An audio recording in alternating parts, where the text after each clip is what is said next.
Assalamualaikum warahmatullahi wabarakatuh. Waalaikumsalam warahmatullahi wabarakatuh. Oh ya, saya kan ada usaha konter nih kan. Ya, terus saya itu kan kalau produksi voucher-voucher kuota, itu kan produksinya sendiri. Apa maksudnya nembak sendiri. Kita beli voucher kosong, terus kita isi saldo sama salesnya kita nembak sendiri. Pernah suatu saat kita itu beli 3 box voucher kosong. Niatnya mau nembak sendiri kan isi saldo, ternyata di dalam satu box itu isinya 150 voucher. Satu box itu ternyata udah ada isinya. Udah ada isi kuotanya. Isi kuotanya itu sebesar, kalau ditotalkan uangnya sekitar 5 juta lebih. Terus saya bikin laporan ke salesnya, bilang ke sales, ini ada isinya, saya bilang kan. Terus salesnya bilang, saya laporan dulu ke kantor, katanya kalau ada merasa kehilangan nanti saya infokan.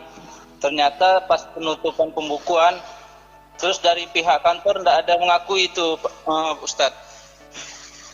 Terus status uangnya itu bagaimana, Ustadz? Sebentar, untuk menembak itu gimana caranya menembak itu saya belum tahu caranya. Dari aplikasi, lewat aplikasi emang dari operatornya. Mungkin boleh saya sebutkan dari saldo Anda, dari saldo Anda. Ada saldo. Kita ngisi saldo dulu. Baik. Baik. Terus yang kedua, boleh 2 Ustaz ya, pertanyaan. Terus yang kedua, saya kan isi pulsa kan. Terus kalau ada orang isi pulsa itu nomornya salah kan. Dari orangnya bukan dari kita. Kita udah betul kan nyatatnya, udah diulang 2 kali, setiap isi pulsa diulang, ini betul katanya.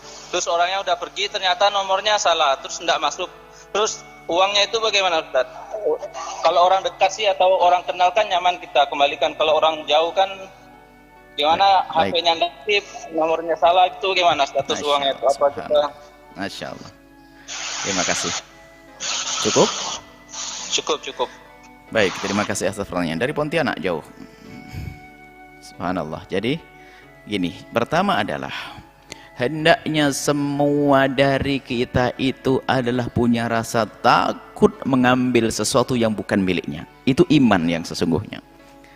Hari ini sudah pada krisis iman, kropos iman, sepi iman. Nggak peduli duitnya siapa. Bahkan mungkin itu dianggap rezeki nomplok. Alhamdulillah. Pakai alhamdulillah, nggak jelas alhamdulillah. Bahkan mungkin kalau bisa, bagaimana saya bisa mencuri pulsa caranya hari ini. Bahkan bukankah ada cara membohongi orang agar mentransfer segala macam? Ada. Manusia itu bermacam-macam tingkatannya. Tingkat neraka paling dalam, ada neraka biasa. Ada orang baik takut kepada Allah seperti Anda. Kalau orang itu seperti Anda semuanya, Anda itu pantas jadi pejabat tinggi yang hebat, pengurus pondok juga. Karena apa? Anda takut kepada haram. Coba kalau yang lainnya akan diam, lumayan 5 juta ini ya, nggak usah kerja masuk nih 5 juta. Kantornya pada nggak tahu 5 juta. Bahkan mungkin diam-diam nggak usah lapor karena nggak punya iman. Tapi Anda punya iman. Ini yang istimewa dan ini yang perlu dihadirkan akhlak semacam ini. Rasa takut mengambil yang haram. Bahkan mungkin ustadz saja diam-diam nih kalau ustadznya nggak beriman. Wah lumayan ini bisa buat Zoom call atau ini kan lumayan 5 juta buat dakwah. Nggak tahu duit dari mana. Karena nggak punya iman, maka Anda istimewa. Semoga ini bisa menjadi contoh buat yang lainnya. Selagi bukan milik Anda, jangan menikmati.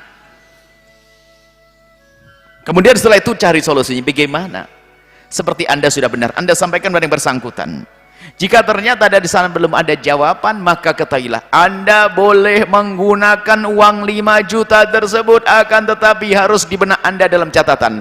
Jika suatu ketika ada yang datang, maka Anda harus menggantinya.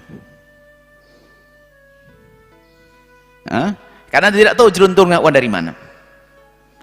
Jika Anda telah menggunakan, jika dia datang harus menggantinya. Lebih aman dari itu semua, keharusan Anda adalah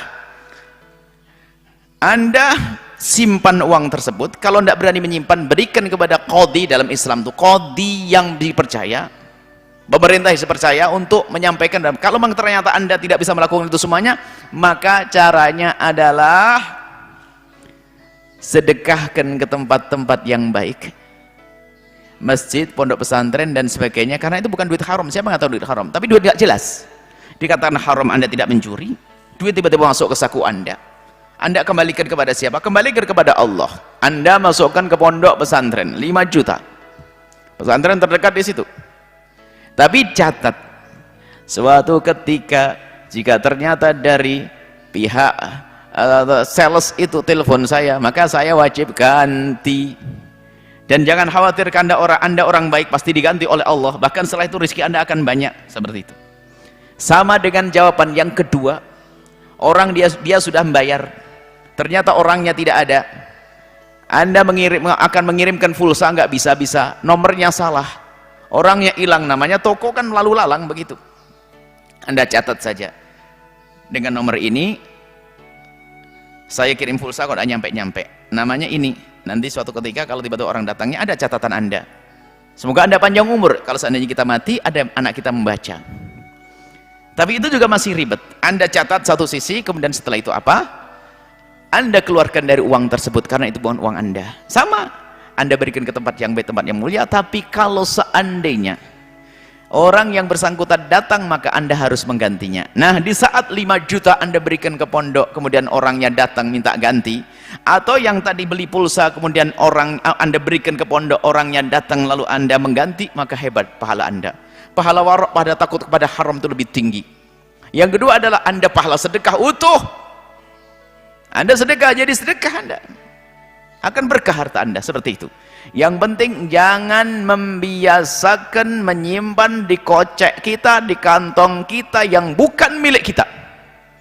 Sebab kalau kita belum sempat menjelaskannya, keburu mati, maka pasti diwaris anak-anak kita. Berarti anak kita makan duit yang nggak jelas, bahkan bisa saja duit haram, seperti itu.